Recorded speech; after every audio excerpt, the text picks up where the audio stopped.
Bonjour à tous et bienvenue sur Mosaïque Cristal et voici un aperçu en bref de l'actu du jour. Manœuvre militaire dans le pays de Bitche, plus de 400 soldats et 30 véhicules blindés ont participé à l'opération Calot Rouge avec des simulations de combat. C'est le premier régiment d'infanterie de Sarrebourg qui dirigeait l'opération jusqu'à Gros-Tanquin. Des évaluations nationales pour les collégiens. Les élèves de 6e avaient 50 minutes face à un ordinateur pour se frotter au français et aux maths. L'objectif est de faire un bilan de rentrée individuel et par classe. 60 ans d'amitié entre les deux communes de Lemberg, côté français et côté allemand. Un anniversaire avec un cadeau pour les générations futures, la plantation d'un arbre de l'amitié. 60 ans aussi pour la Chale, la Société d'histoire et d'archéologie de la Lorraine, section Pays de Bitche. La célébration de son anniversaire a donné lieu à de nombreux remerciements et a aussi été l'occasion d'évoquer des projets. Premier concours de saut d'obstacles post-Covid pour le club Sarreguemines Jump. 96 cavalières et cavaliers ont concouru avec une note de rose car ce concours avait aussi un but sanitaire, promouvoir le dépistage du cancer du sein dans le cadre d'Octobre Rose. Et deux invités participent aussi à cette émission, Christiane et Bernard Barbiche de l'association Art de Vie. Bienvenue sur ce plateau. Bonjour. Je vous donne la parole dans quelques minutes. Côté mag, on ira en immersion au cœur de l'UEEA de Rohrbach, l'unité d'enseignement élémentaire autisme. Et on commence cette émission avec l'actu. Hier, vous avez peut-être croisé sur les bords des routes de nombreux véhicules militaires. Un convoi blindé a sillonné le pays de Bitche jusqu'à Gros-Tanquin. Il s'agissait d'un exercice annuel de grande envergure appelé Opération Calot Rouge. Il a été mené par le 1er régiment d'infanterie de Sarrebourg. Les détails dans ce reportage de Thibaut Desmerlet. Le convoi est prêt au départ pour un exercice de grande ampleur. Ces véhicules blindés rassemblés à Bitche-Camp font partie de l'opération Calot Rouge. C'est le 1er régiment d'infanterie de Sarrebourg qui est leader pour ces manœuvres. Il est appuyé par la 550e compagnie de génie allemand et le 53e régiment de transmission de Lunéville. Tout le monde a été briefé pour la mission du jour. Alors aujourd'hui nous allons manœuvrer entre le camp de Bitche et l'aérodrome de Gros-Tanquin à 60 km à l'ouest d'ici, en traversant l'ensemble des localités pour représenter un exercice de grande ampleur. Cet exercice a lieu une fois par an et met en pratique les savoir-faire tactiques et techniques en vue de missions à l'étranger. Plus de 400 militaires et 30 véhicules blindés ont traversé le pays de Bitche et manœuvré sur la route. Les Griffons se sont arrêtés à différents points, comme ici sur la voie verte, pour simuler une riposte.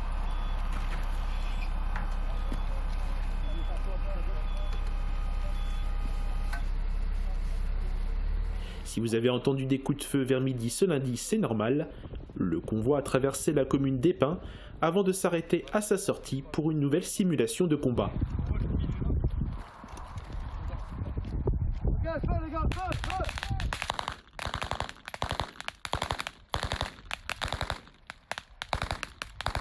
La file de blindés s'est ensuite dirigée du côté de Gros-Tanquin pour le raid final.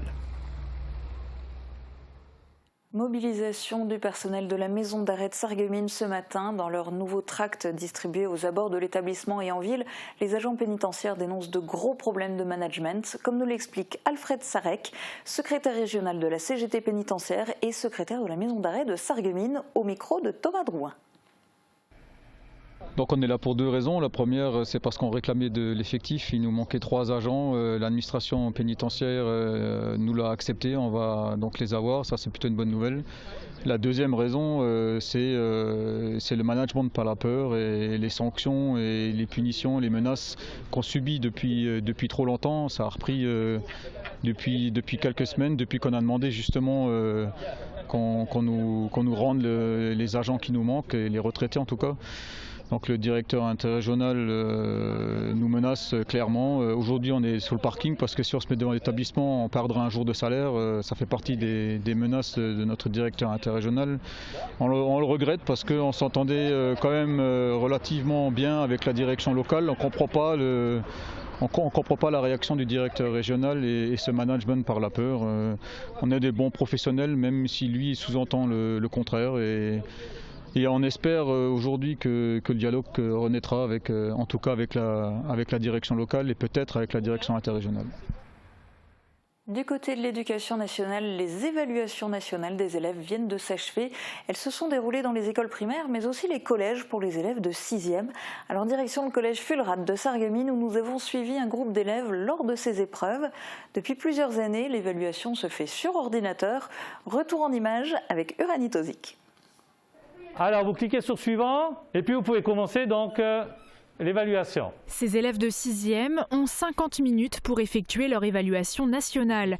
Un passage obligatoire à l'entrée au collège pour faire un premier bilan dans les matières fondamentales, français et mathématiques. Ici au collège Fulrad de Sarreguemines, ce sont les derniers élèves à le passer sur les 140 prévus. Tout se passe en ligne, sur ordinateur, comme depuis plusieurs années maintenant. C'est un support qu'ils connaissent bien. Le deuxième confort, il est pour nous, il est clairement pour nous parce que les enfants vont pouvoir travailler en temps réel et on a souvent les résultats très très vite. Voilà, en 24 heures, ils sont disponibles. Même si les premiers temps des soucis techniques étaient récurrents, aujourd'hui l'établissement a l'habitude de ce dispositif. Maintenant, c'est des connexions qui sont stabilisées, le collège est raccordé à la fibre si je ne m'abuse, donc on a quand même l'outil qui a évolué dans le bon sens. Pas de problème de matériel, des écouteurs sont même fournis pour ne déranger personne. Mais les élèves n'ont pas tous le même niveau en informatique, alors avant le début des épreuves, le professeur encadrant accompagne chaque élève sur la procédure. Tech, haut-parleur, définition. Haut-parleur, voilà. Ça doit fonctionner là. Dans l'ensemble, ces jeunes collégiens sont à l'aise et satisfaits du déroulé de l'examen sur ordinateur. Parfois ça a bugué, mais sinon ça va. Ça a été facile parce qu'il fallait se cocher, mais je traîne pas beaucoup sur les ordinateurs. Moi, je l'utilise souvent chez moi et tout pour faire les devoirs. Pour rappel, cette évaluation nationale sert à dresser un profil individuel et collectif pour programmer l'année en conséquence et surtout s'améliorer. Pas d'évaluation, mais une expérimentation. Un nouveau protocole sanitaire va être testé dans les écoles de 10 départements, dont la Moselle. Si le masque reste obligatoire, il n'y aura en revanche plus de fermeture de classe immédiate lors du premier cas positif. Si un cas de Covid-19 est détecté, l'ensemble de la classe sera testé et seuls les élèves positifs seront isolés. Mais il n'y a pour l'instant pas de date de mise en place de ce nouveau protocole. Lemberg en France et Lemberg en Allemagne, deux communes distantes d'à peine une quarantaine de kilomètres. En 1961, ils ont instauré un jumelage. 2021 signe le 60e anniversaire de ce jumelage, l'occasion d'une rencontre qui s'est déroulée côté français et à laquelle a évidemment assisté Mosaïque Cristal. Lorsque le maire de Lemberg, dans le pays de Bitche, rencontre le Bürgermeister de Lemberg, dans le Palatinat, qu'est-ce qu'il se raconte? Une amitié franco-allemande qui dure depuis 60 ans. Tous les 2 ans, une rencontre officielle est organisée, une fois en Allemagne, une fois en France. Jean-Marc Wagner participe à cette rencontre pour la première fois en qualité de maire. De son côté, Martin Niebuhr a été élu en 2019. C'est à eux que revient la tâche de fêter cet important anniversaire. Et c'est un moment extraordinaire que nos anciens ont pu écrire cette page de l'histoire. Et c'est un moment important pour le continuer et de mémoriser tout ça dans l'avenir. Après un hommage rendu à Patrick Klein, ancien maire de Lemberg, particulièrement attaché à ce jumelage, les deux maires ont échangé leurs cadeaux et planté l'arbre de l'amitié pour les générations futures. C'est une belle promotion parce qu'il y a une génération plus jeune. Il y a beaucoup de jeunes dans le conseil municipal et ça participe au renouveau de ce jumelage, le remettre en forme et le développer pour les prochaines années. Alors quand le maire de Lemberg rencontre le Bürgermeister de Lemberg, qu'est-ce qu'il se raconte? Des histoires d'amitié, bien entendu. « 60 bougies aussi pour la Challe. Histoire locale et patrimoine sont les fers de lance de la Société d'histoire et d'archéologie de Lorraine, plus communément appelée la Challe. Dimanche, la section Pays de Bitche de l'association a fêté son 60e anniversaire.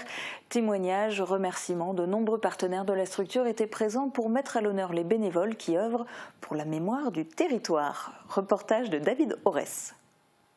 On n'efface pas l'histoire. Et donc ça ne sert à rien d'avoir des velléités d'ignorance. Et l'ignorance conduit plutôt à l'obscurantisme. Bienvenue au 60e anniversaire de la Chale, Société d'histoire et d'archéologie de la Lorraine, section Pays de Bitche. Dimanche, le rendez-vous était donné à la salle Dôme de la mairie de Bitche. La Chale est une association qui a été créée en 1888. Elle compte 6 sections. La petite dernière est celle du Pays de Bitche, née en 1961. Une création engagée par quelques pionniers, une dizaine à l'époque. C'était Louis Duplaquet qui était le premier président. Il s'est aperçu déjà à cette époque qu'il fallait une défense du patrimoine et mettre en valeur les richesses historiques de notre région, ce que l'on s'engage encore aujourd'hui à faire. La section du Pays de Bitche fédère aujourd'hui une centaine de membres. Joël Beck la préside depuis 2012 et depuis 2018, il est également président de l'association de la Chale. Conférences, expositions, visites guidées, la Chale est aussi connue pour ses revues annuelles. La première a été publiée en 1971, 10 ans après la création de la section. Un premier pas vers le public. Ce n'est plus peut-être comme les sociétés savantes telles qu'on les connaissait avant, un groupe d'érudits qui travaillaient entre eux. Bon, maintenant on se tourne vers la population, on cherche aussi à défendre le patrimoine. On a d'ailleurs une action qu'on espère aboutir avec la Comcom pour la défense des rochers sculptés gallo-romains de la forêt de Lemberg. Le général Gudin, dont le corps vient d'être rapatrié en France, était de passage à Bitche. Une exposition lui sera dédiée au mois de novembre à la Citadelle. Ce 60e anniversaire était aussi l'occasion de remercier les partenaires et anciens acteurs de l'association comme Bernard Aubin et Alphonse Botsong. Pour la Chale, c'est une page qui se tourne et une autre qui s'écrit. On est en pleine semaine bleue depuis 1951. C'est un événement national qui met à l'honneur les retraités, les personnes âgées. À la résidence du centre à Sarreguemines, les enfants du périscolaire ont rendu une visite à leurs aînés. L'occasion d'inaugurer aussi un hôtel à insectes qu'ils ont construit ensemble. Reportage de Marie-Morgane Pires. Rencontre intergénérationnelle à la résidence du centre de Sarreguemines. Des enfants inscrits au périscolaire ont rendu visite aux personnes âgées. Ensemble, ils se sont rendus juste à côté, au jardin du partage, pour inaugurer un hôtel à insectes. Un projet initié en commun entre les élèves et les seniors il y a 1 an et demi. Ils ont profité du démarrage de la Semaine Bleue hier, qui met en avant les retraités et les personnes âgées pour le découvrir ensemble. Tout au long de l'année, les enfants viennent à la rencontre des seniors de la résidence. Des moments précieux pour les 2 générations. Quand je serai plus grande, je voudrais aider les mamies et papis. Voilà pourquoi je veux passer du temps avec eux. On se sent moins âgés et on se sent revivre, rajeunir parce que les enfants sont tellement bien, sont tellement gentils et sont tellement dynamiques qu'on a envie de redevenir comme eux. La Semaine Bleue se poursuit avec d'autres activités à Sarreguemines, notamment mercredi avec une après-midi de jeux avec le conseil municipal des jeunes et un thé dansant vendredi à la résidence des Marguerites. On va maintenant à la médiathèque communautaire de Sarreguemines qui a fait sa rentrée culturelle ce week-end. Le premier spectacle de l'année a été présenté aux visiteurs et il était destiné en premier lieu aux enfants. Sur le thème du chocolat, il a fait voyager les spectateurs aussi bien par l'imaginaire que par le palais. Reportage de Christelle Reviaco. La salle est presque complète samedi après-midi à la médiathèque de Sarreguemines. La compagnie En Musique présente son spectacle Le voyage de Chocolaté, la grande aventure d'une cabosse. Pour les enfants à partir de 5 ans, il retrace l'histoire du chocolat depuis ses débuts, son arrivée à Paris et ses particularités.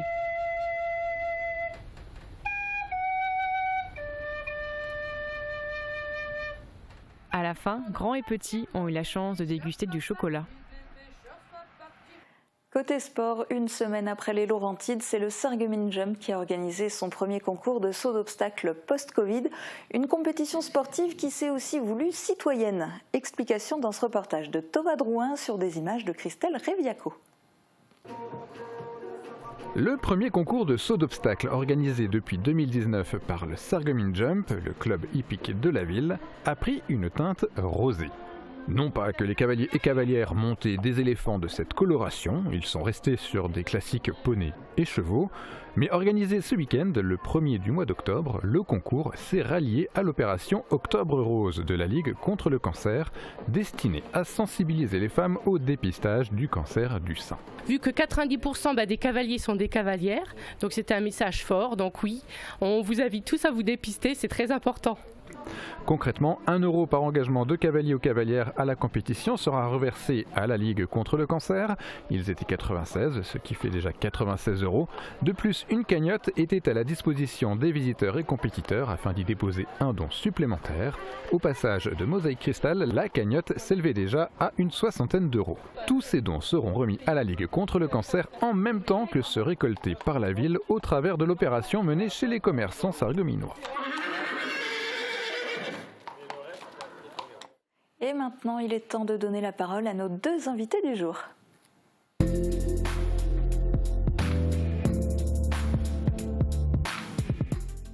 Christiane Barbiche, vu le contexte sanitaire, vu toutes les différentes phases par lesquelles on est passé entre des confinements, du couvre-feu, des limitations de kilomètres, des limitations, des interdictions de rassemblement, etc., comment se porte Art de Vie aujourd'hui ? Alors écoutez, nous on a profité de cette parenthèse dans nos programmes pour réfléchir à comment on pourrait se réorienter après 26 ans d'existence. Et donc on a trouvé des projets qui ont du sens pour rester dans la lignée de ce qu'a toujours été Art de Vie. Oui, parce que jusqu'à maintenant, Art de Vie, c'était vraiment comme leitmotiv la santé sous tous ses aspects. Alors ça passait par des séminaires, des ateliers, des tables rondes avec des thèmes récurrents. Tout à fait. Donc surtout tout ce qui concerne la prévention en matière de santé, dans le sens large du terme. Et là, dans les mois et années à venir, on va faire l'impasse sur les conférences, ou du moins en faire nettement moins. On va garder les séminaires et on a également trouvé d'autres activités, notamment qui mettent en lumière, si je peux dire, des personnes handicapées, et on a eu une première expérience l'été dernier avec des déficients visuels. Donc on a créé une rencontre avec les aveugles et les malvoyants du Grand Est et ceux de Corse, et on a organisé un séjour randonnée, et pour nous ça a vraiment été une expérience humaine formidable, quoi. Et on a vraiment envie de continuer dans cette lignée-là. Et d'ailleurs, au mois de mai prochain, on créera une rencontre avec les déficients visuels, et cette fois-ci, ceux de Corse vont venir rejoindre ceux du Grand Est pour un séjour de randonnée en forêt noire. Alors il n'y a pas que la santé, il y a aussi la culture avec Art de Vie. En premier lieu parce que vous organisez un concert, ça sera samedi 16 octobre à Sarralbe, au centre culturel, et sur scène ce sera Imouvrini. Pourquoi organiser un concert ? Déjà, Imouvrini, pour nous, c'est quelque chose. Vous savez, on a fait il y a 2 ans le concert avec Imouvrini, on avait fait le plein. Et donc, vous savez, quand vous portez quelqu'un dans votre cœur, vous avez juste envie de le revoir. Sauf que là, c'est tout un groupe qu'on porte dans notre cœur. Et donc, pourquoi un concert ? Parce que Imouvrini à Sarralbe, pour une 2e fois, ça s'impose vraiment. Pardon, si je peux rajouter, en ces temps difficiles, le spectacle, les concerts, c'est quelque chose qu'on peut qualifier d'essentiel, notamment quand vous faites venir un groupe qui vraiment est engagé. Et ils vont revenir avec cette chanson inédite, et c'est toujours comme cela a toujours été chez Imouvrini. On met en avant le partage, on met en avant la fraternité, les libertés, et également Jean-François Bernardini, qui d'ailleurs a une fondation en Corse qui s'appelle Humani, qui veut dire tout simplement humain. C'est quelqu'un qui se bat aussi contre les violences. faite autant sur les hommes que sur la nature. Alors on va écouter, on a un tout petit extrait du concert justement d'il y a 2 ans. On va l'écouter pour les téléspectateurs.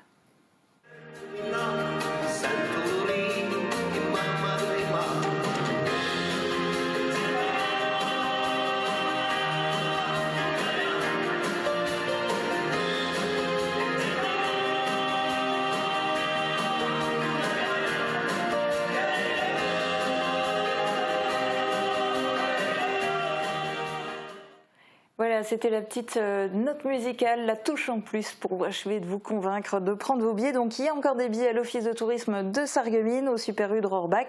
Vous pouvez aussi les prendre via le site internet de l'association Art de Vie, où vous trouverez aussi toutes les informations concernant cette association.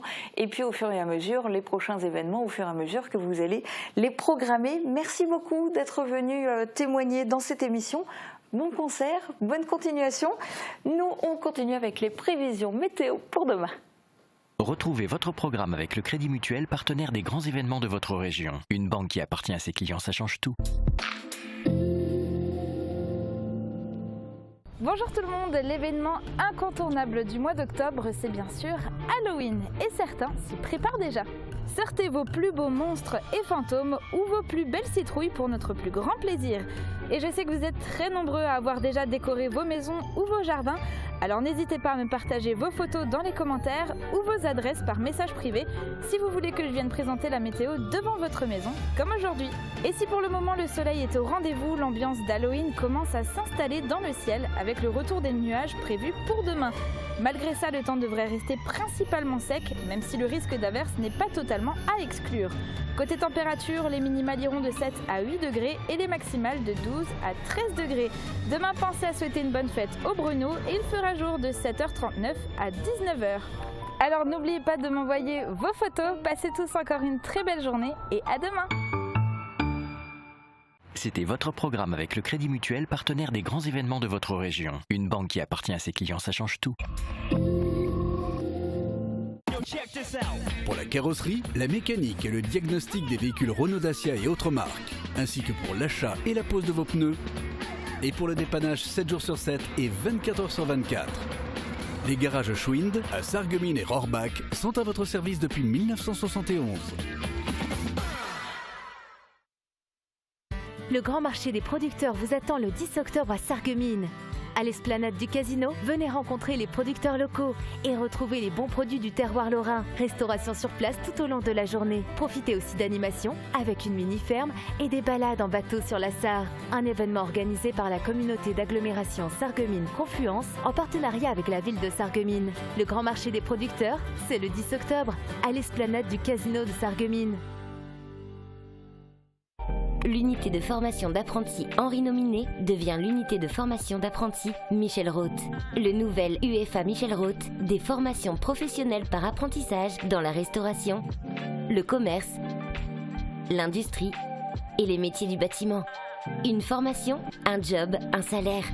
Culture des talents, dépassement de soi et excellence. C'est l'UFA Michel Roth.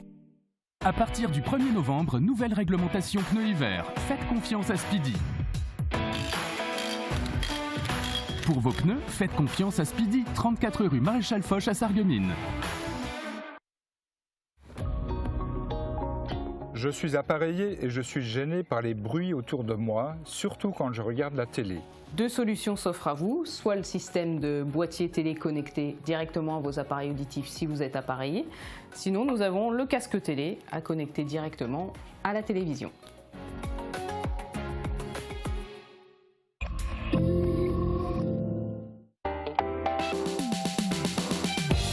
Vendredi, découvrez notre nouveau numéro de Polygone. Vivre avec un handicap, quel accompagnement? Aide, scolarité, emploi, handisport. Margot accueille des institutions et des associations qui se mobilisent. Une émission à retrouver vendredi dès midi sur Mosaïque Cristal. Depuis 2018, le gouvernement déploie une stratégie nationale pour l'autisme. C'est le 4e plan autisme. Et dans ce cadre, des unités d'enseignement élémentaire sont créées. En Moselle, la première a ouvert l'an dernier suite à un appel à projet lancé par l'ARS. C'est le groupement 3S qui a été retenu pour porter le projet en collaboration avec la commune de Rohrbach-les-Bitches et l'Éducation nationale. Je vous propose maintenant une immersion au cœur de l'UEEA avec Margot Dimbre. Léo, Garcia, Nolan, Thomas vont à l'école à Rohrbach-les-Bitches. Leur point commun, ils présentent tous un TSA, un trouble du spectre autistique. Depuis la rentrée 2020, ils sont accueillis dans cette unité d'enseignement élémentaire autisme, la première en Moselle. Alors nous sommes très heureux que ce choix se soit porté sur notre école. Donc c'est un concours de circonstances qui a fait qu'effectivement il y avait des locaux disponibles.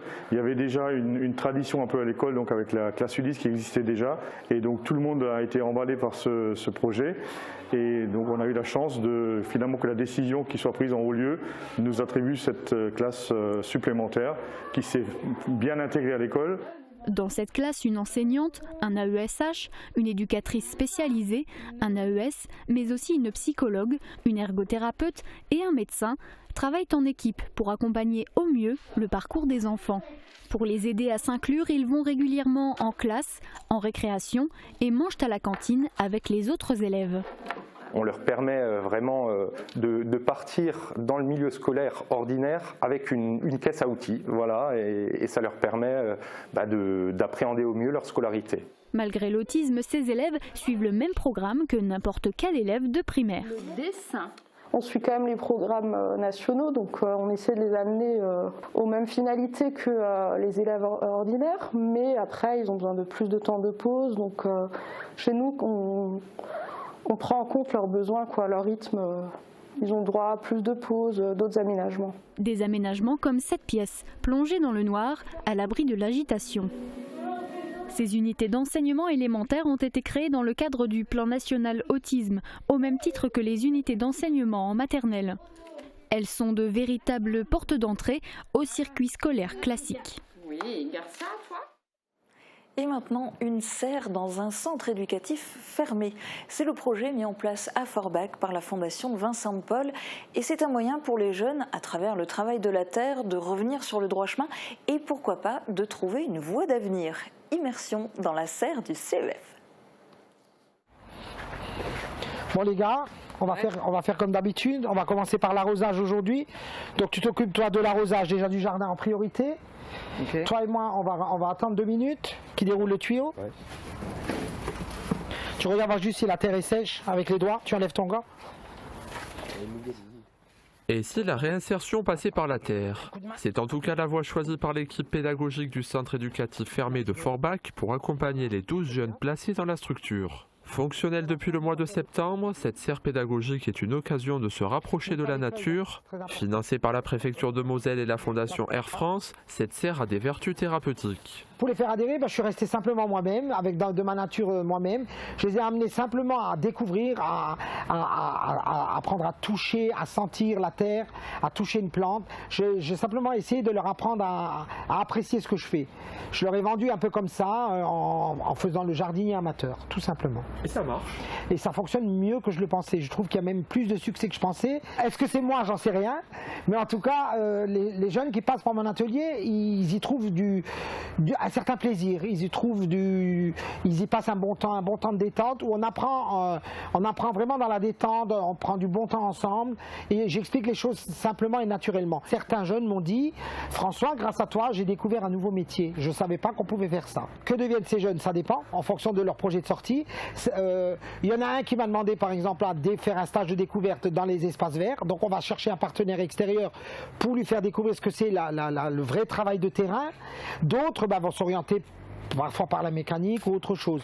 Mais pour l'instant, on n'en est qu'au début de ce projet, on n'en est qu'au balbutiement. Donc on cherche les partenaires extérieurs pour lancer des stages en externe. François est passionné de jardinage. Il espère redonner le goût de la nature, du travail bien fait et des légumes aux jeunes du centre éducatif fermé. Une passion à transmettre qui fait des heureux comme Amine. Cet adolescent présent depuis 1 mois et demi veut devenir boulanger-pâtissier. Il est conquis par l'atelier jardinage. Pour lui, c'est une main tendue qu'on ne refuse pas. Ça dépend pas que de l'éducateur aussi, ça dépend du jeune aussi. Mais après, il faut aimer. Et moi, perso, même si ça aurait été un autre éducateur ou une autre personne, j'aurais quand même aimé parce que les espaces verts, c'est quelque chose que j'aime bien. Donc moi, ça ne m'aurait pas causé de problème. Bon, on apprend beaucoup de choses. Moi, je suis très manuel, donc j'aime bien. Ça me détend. Ce projet a été porté par la Fondation Vincent de Paul. Christophe Weber, le directeur du centre, voit dans cette serre la possibilité pour les jeunes de découvrir les métiers en lien avec l'environnement. La serre va-t-elle porter ses fruits et légumes évidemment? Il est un peu tôt pour le dire. Ça a l'air de fonctionner pour le moment, hein. Donc on vient de démarrer. Ils ont planté près de 700 pensées. Ils ont fait des tomates, ils ont fait des aubergines, ils ont fait des fraises. Et d'après ce que j'ai compris, les aubergines, les framboises et les fraises, ils ont mangé, il n'y a pas de souci, hein, donc ça a bien marché, quoi. On a quand même actuellement un mineur qui est actuellement en apprentissage dans une communauté de communes du secteur d'ailleurs, comme quoi ça fonctionne.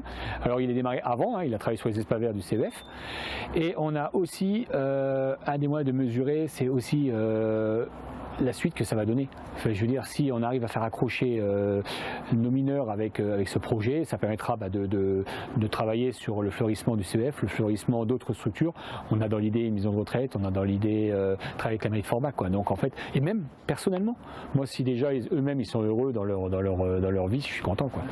Christophe Weber est un homme heureux, la mairie de Forbach aussi, car les fleurs cultivées iront décorer un rond-point de la ville. D'un coût de 50 000 €, la serre va permettre aux 12 jeunes du centre de garder un peu plus les pieds sur terre. Et c'est la fin de cette émission. Demain, vous avez rendez-vous dès midi avec Margot sur Mosaïque Cristal. Très bonne journée à tous.